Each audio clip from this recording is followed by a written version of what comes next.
ವಿರುದ್ಧವಾಗಿ ಇಂಧನ ಸಚಿವ ಕೆಜೆ ಜಾರ್ಜ್ ಆಕ್ರೋಶ ವ್ಯಕ್ತಪಡಿಸಿದ್ದಾರೆ. ತಮ್ಮ ಇಲಾಖೆಯಲ್ಲಿ ಅಧಿಕಾರಿಗಳ ವರ್ಗಾವಣೆ ಹಸ್ತಕ್ಷೇಪವಾಗಿದೆ. ತಮ್ಮನ್ನ ಕೇಳದೆ ಸಿಎಂ ಇಲಾಖೆ ಅಧಿಕಾರಿಗಳ ವರ್ಗಾವಣೆಯನ್ನ ಮಾಡಿದ್ದಾರೆ. ಸಚಿವ ಸ್ಥಾನ ಬೇಡ ಅಂತ ಹೇಳಿ ಸಿಎಂ ಡಿಕೆಗೆ ರಾಜೀನಾಮೆಯನ್ನ ನೀಡ್ತಾರಾ ಅನ್ನುವಂತಹ ಪ್ರಶ್ನೆ ಇದೀಗ ಮುನ್ನೆಲೆಗೆ ಬಂದಿದೆ.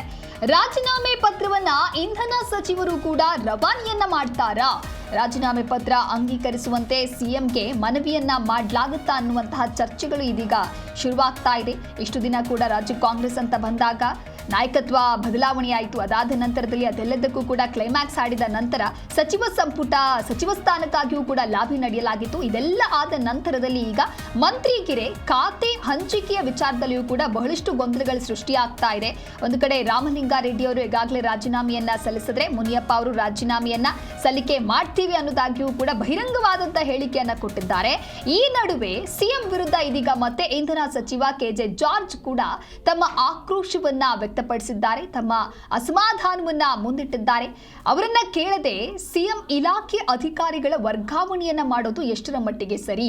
ಸಚಿವ ಸ್ಥಾನ ತನಗೆ ಬೇಡ ಅಂತ ಹೇಳಿ ಸಿಎಂ ಡಿಕೆ ಶಿವಕುಮಾರ್ಗೆ ರಾಜೀನಾಮೆಯನ್ನ ಕೊಡೋದಕ್ಕೆ ಏನಾದರೂ ಕೆಜೆ ಜಾರ್ಜ್ ಮುಂದಾಗ್ತಾರಾ ಅನ್ನುವಂತಹ ಪ್ರಶ್ನೆ ಸದ್ಯಕ್ಕೆ ಮುನ್ನೆಲೆಗೆ ಬರ್ತಾ ಇದೆ. ರಾಜೀನಾಮೆ ಪತ್ರವನ್ನ ಇಂಧನ ಸಚಿವರು ಕೂಡ ರವಾನೆಯನ್ನ ಮಾಡ್ತಾರಾ? ಒಟ್ಟಾರೆಯಾಗಿ ಈಗ ಮಂತ್ರಿಗಿರಿ ಅಂದ್ರೆ ಖಾತೆ ಹಂಚಿಕೆಯಲ್ಲಿಯೇ ಸಾಕಷ್ಟು ಗೊಂದಲಗಳಾಗ್ತಾ ಇದೆ, ಸಾಕಷ್ಟು ಸಮಸ್ಯೆಗಳಾಗ್ತಾ ಇದೆ.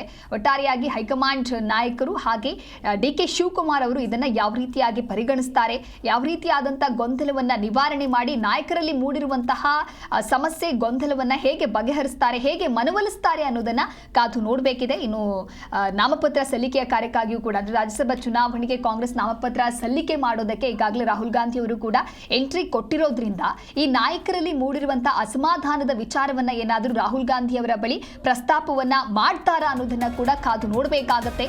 ಇದಕ್ಕೆ ಸಂಬಂಧಪಟ್ಟಂತೆ ಮತ್ತೊಂದು ಬ್ರೇಕಿಂಗ್ ಅಪ್ಡೇಟ್ ಲಭ್ಯವಾಗ್ತಾ ಇದೆ. ಬೆಂಗಳೂರು ನಗರಾಭಿವೃದ್ಧಿ ಖಾತೆಯನ್ನ ನೀಡಿದ್ದಕ್ಕೆ ಬೇಸರವನ್ನ ವ್ಯಕ್ತಪಡಿಸ್ತಾ ಇದ್ದಾರೆ. ಗ್ರಾಮೀಣ ಹಿನ್ನೆಲೆಯ ಖಾತೆಯನ್ನ ನೀಡೋದಕ್ಕೆ ಸಿಎಂ ಬಳಿ ಮನವಿಯನ್ನ ಮಾಡ್ತಾರಾ? ಕಂದಾಯ ಖಾತೆಯನ್ನೇ ಮರಳಿ ನೀಡುವಂತೆ ಕೃಷ್ಣ ಬೈರೇಗೌಡ ಏನಾದರೂ ಕೇಳ್ತಾರಾ ಅನ್ನುವಂತ ಚರ್ಚೆಗಳು ಕೂಡ ಆಗ್ತಾ ಇದೆ. ಆಪ್ತರ ಬಳಿ ಕೃಷ್ಣ ಬೈರೇಗೌಡ ಇದೀಗ ತಮ್ಮ ಅಸಮಾಧಾನವನ್ನ ವ್ಯಕ್ತಪಡಿಸಿದ್ದಾರೆ. ಸಾರಿಗೆ ಇಲಾಖೆ ನೀಡಿದ್ದಕ್ಕೂ ಕೂಡ ಇನ್ನೊಂದು ಕಡೆ ಭೈರತಿ ಸುರೇಶ್ ಅಸಮಾಧಾನವನ್ನ ವ್ಯಕ್ತಪಡಿಸಿದ್ದಾರೆ.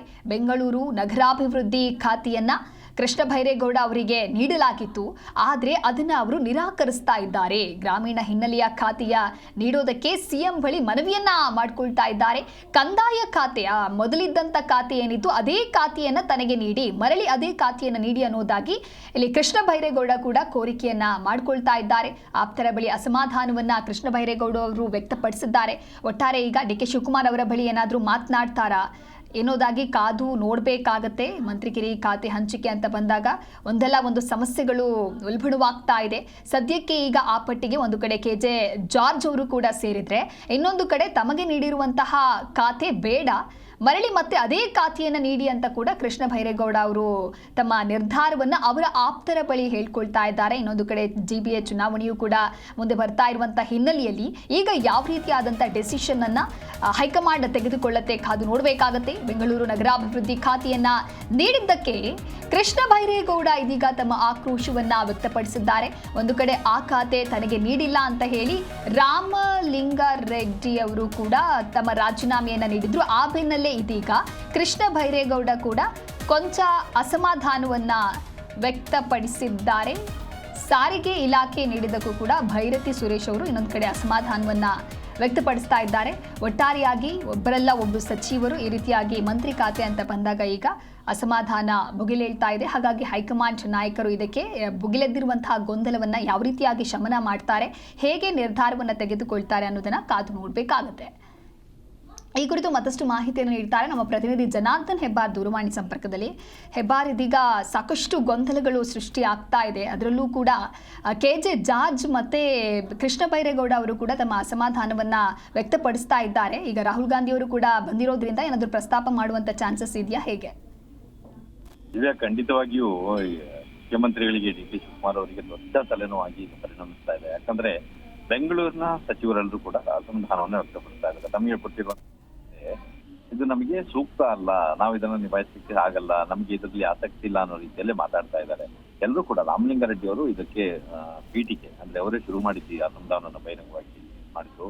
ರಾಜೀನಾಮೆಯನ್ನು ಕೂಡ ಕೊಟ್ಟರು ಸಚಿವ ಸ್ಥಾನಕ್ಕೆ, ನಮ್ಗೆ ಬೇಡ, ಇದು ಖಾತೆ ಬೇಡ ಅಂತ ಹೇಳಿ.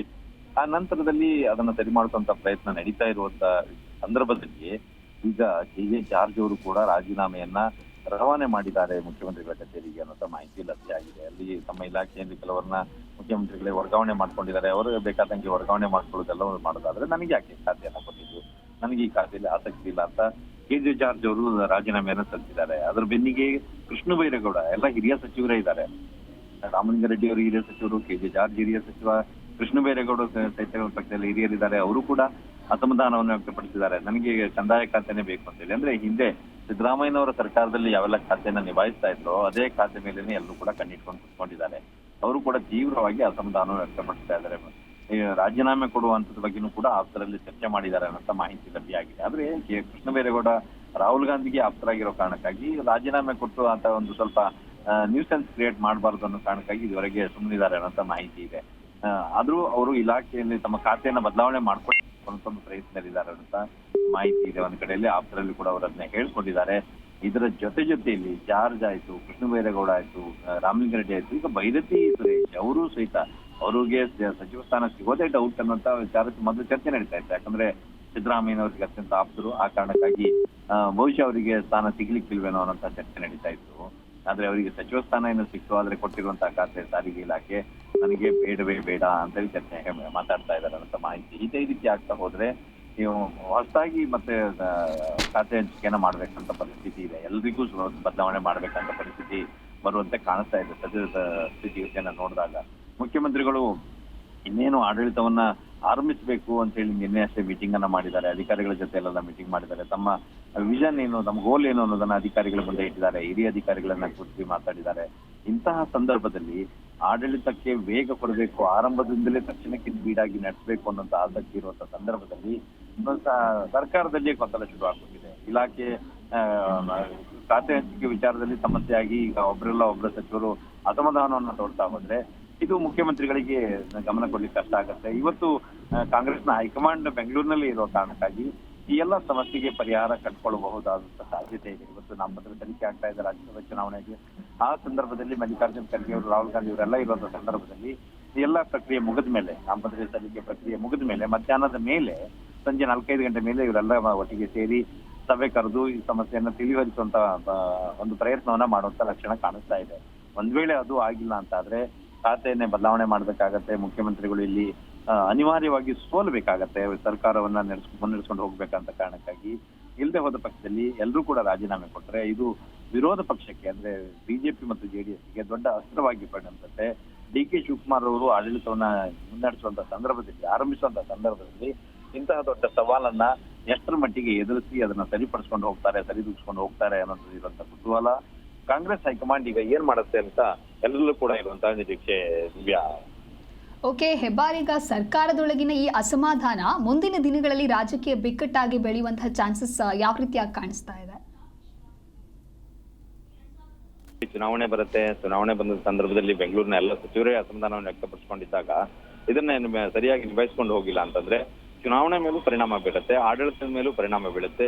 ಮುಖ್ಯಮಂತ್ರಿಯಾಗಿ ಅಧಿಕಾರ ಸ್ವೀಕರಿಸ್ತಾ ಇರುವಂತಹ ಈ ಸಂದರ್ಭದಲ್ಲಿ ಡಿ.ಕೆ. ಶಿವಕುಮಾರ್ ಅವರಿಗೆ ದೊಡ್ಡ ಸಮಸ್ಯೆಯಾಗಿ ಪರಿಣಮಿಸುತ್ತೆ. ಆ ಕಾರಣಕ್ಕಾಗಿ ಇದೆಲ್ಲವನ್ನೂ ಸಹಿತ ಇವತ್ತು ಸಂಜೆ ಒಳಗಡೆನೆ ಸರಿಪಡಿಸುವಂತಹ ಎಲ್ಲಾ ರೀತಿಯ ಪ್ರಯತ್ನವನ್ನ ಡಿ.ಕೆ. ಶಿವಕುಮಾರ್ ಅವರು ಮಾಡ್ಲಿಕ್ಕಿದ್ದಾರೆ ಮುಖ್ಯಮಂತ್ರಿಗಳವರದ್ದು ಸ್ಪಷ್ಟ. ಕಾಂಗ್ರೆಸ್ ಹೈಕಮಾಂಡ್ ಕೂಡ ಇಲ್ಲೇ ಇರೋದ್ರಿಂದ ಎಲ್ಲರ ಜೊತೆ ಕುರಿತು ಚರ್ಚೆ ಮಾಡಿ ಸಮಸ್ಯೆಯನ್ನ ಪರಿಹರಿಸುವಂತ ಲಕ್ಷಣ ಕಾಣಿಸ್ತಾ ಇದೆ Divya. Okay, thank you Hebbar ನಿಮ್ಮೆಲ್ಲ ಮಾಹಿತಿಗಾಗಿ.